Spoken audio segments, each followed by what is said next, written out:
Connecting, recording. Hello, good afternoon, everyone. My name is Dan Brookman, and I am the CEO of Airship and Toggle. I'm delighted today to be joined by Vic Searl from DataHawks as part of our Come Back Strong campaign. This is a little bit of a fireside chat without the fire. We have 10 minutes as a little bit of a teaser. And welcome, Vic. Thanks for joining us. It's really brilliant to be chatting to you, Dan. Thanks so much. So we met about 2-3 years ago at Byron. You were just leaving Byron, we were just going into Byron, but we've formed a pretty good relationship since then because you're all about data and we're all about data, and you're about connecting the dots, and we like to provide the dots. So do you want to give us a quick intro into DataHawks? Yeah, absolutely. I mean, when we met, I was the marketing director there, so I've got a long background in marketing and ops. And then about a year ago, I founded DataHawks, the idea being that we pull together all of the data from the different platforms you've got and use it to identify and profile your most valuable customers. And that just helps give real sort of clarity and direction of who you should be targeting and how much it's worth to you. Yeah, and I think that data, I mean, it's really come to fruition this last year, hasn't it? I mean, as we're saying, we did a masterclass in February, 25th of February, and already there was about 20% less people that had booked that turned up in London. That was the last time, I think, thereabouts, that I was in London.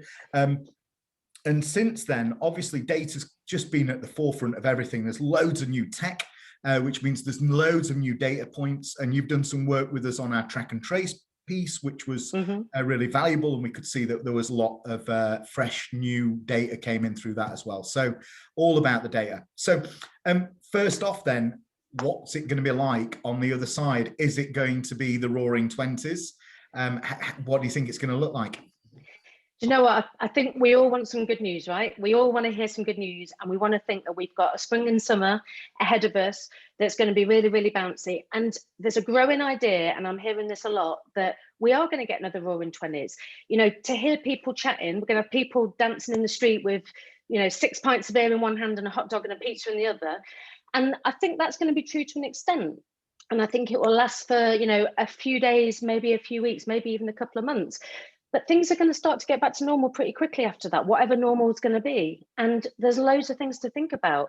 You know, what are the big cultural shifts? You know, how does it, you know, work, people continuing to work from home, for instance? And also, somebody's got to pay for the huge amount of money that has been spent and wasted during this COVID crisis. Don't even start me on track and trace there. Yeah. So somebody's got to pay for it, you know, and I think we're going to see possibly slightly higher taxes and higher charges and stuff. There'll be still lots of unemployment around. And I just think that we could have another surge of the virus. You know, so this morning it's in the news that we might be getting another round of vaccinations in the autumn. So I don't want us to be focusing on the roaring 20s. What I want operators to be focusing on is, aren't you bored? You know, haven't you had enough of being at the whims of stuff like the economy? Haven't you had enough of being at the whims of the weather or how well England are doing in a World Cup competition or whatever it is? And I think that operators should be trying to take control back of their businesses.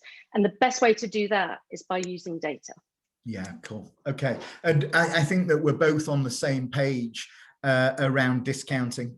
You know, you and I share, we've had lots of conversations about this, and, you know, the eat out and help out was it was a great big splurge of cash for operators, but so dangerous that it undervalues and undermines the price in people's in venues and in operators' businesses. So how can operators use data better to foster a more commercial mindset, do you think, in marketing without losing the heart and soul?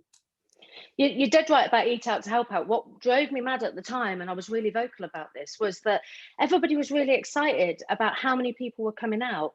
But of course they were. We were giving them well, we weren't, but the government was giving them a tenner, and we were benefiting from the largest marketing campaign this industry had ever seen. So of course people were coming out in droves. And we saw, looking in some of the data of your clients, that it started to slow down again, you know, once that had been withdrawn. And to me, it's about sort of personalization, right? You know, we're living in the era of personalization, and personalization requires data. But data makes people feel really fearful, because in hospitality, we do everything on gut instinct. You know what we're like? We're hospitality people. Yeah. But if you think of retailers are 25 years ahead in their use of data. You know, the club card was launched like 26 years ago. You know, Boots Advantage card 26 years ago. And when you think of some of the things like, you know, the big Christmas adverts that the retailers will bust out once a year, you can't really say that there is anything more emotive or emotional than one of the big retailers' Christmas adverts. Yeah. And yet it's all underpinned by data. You know, that stuff doesn't happen by chance and by accident. So I think it's about using your data to identify those most valuable customers, get to know them in as much detail as possible. And there's a real distinction here, because we have a tendency to gather data on things like, you know, age and gender. So in that case, you should be talking to me as a 46-year-old female. You're going to be talking to me about, I don't know, the menopause and, you know, I don't know, laser eye surgery or something like that. What do people talk to 46-year-olds? But if you got to know me a bit and saw that I only eat dairy-free stuff, you could really start to engage with me. And if you got to know me even more and got to know whether, do I eat dairy-free because, you know, it's because I really care about the environment, or is it because it's a health thing and I'd love to be drinking cow's milk? Or maybe there's something in between. That's when you get to a level of personalization and engagement that's just unbeatable.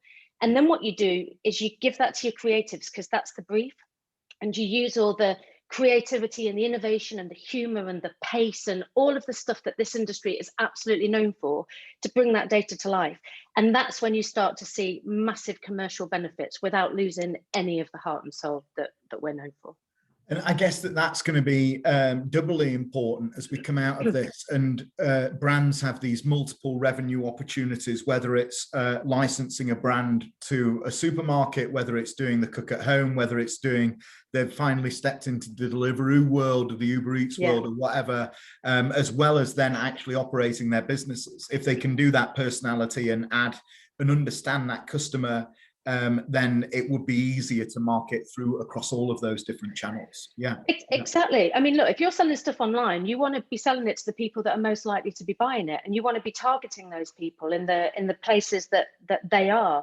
If you are opening with reduced capacity, which we probably will be opening with reduced capacity, you want to make sure that the people that are sitting in those seats are the people that are likely to spend the most money, or, you know, or are most valuable.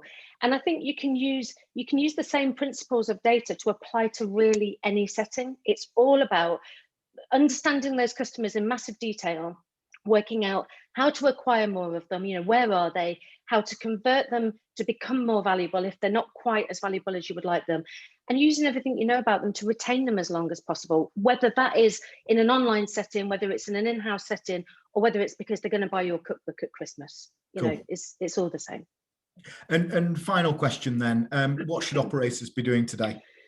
I mean, to me, you know, any digital marketing, any decent marketing takes time. It's not stuff that you can just turn on and it works, because if it was that easy, everybody would be doing it. You've got to get your stuff in order. You've got to make sure you've got your data in order, and you've got decent data.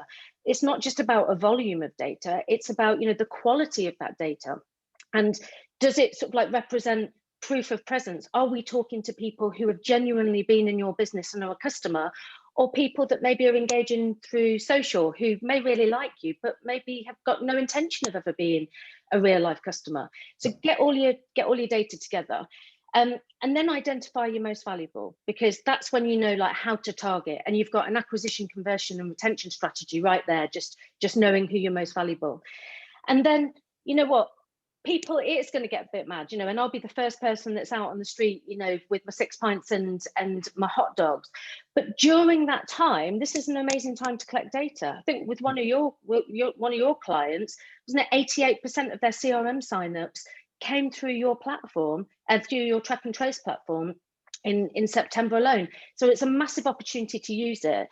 And the thing is with data, is it's meaningless unless it's actionable. So make sure that you've got a decent CRM, you know, make sure you've got a decent loyalty tool, make sure it's set up and you know how to use it, make sure that you are aware how to start doing your segmentation, because then you've got something that you've got all this data, but you can activate it, you can bring it to life, and you can practically see the money going in the till in front of your eyes. Cool. And if people want to talk to you, how do they get hold of you?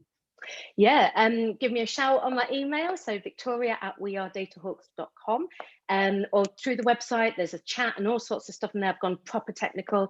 LinkedIn, I'm often like just hanging out on LinkedIn. If you want to join the marketing group, drop me a message and you can join the marketing group. But yeah, give me a shout and I will answer.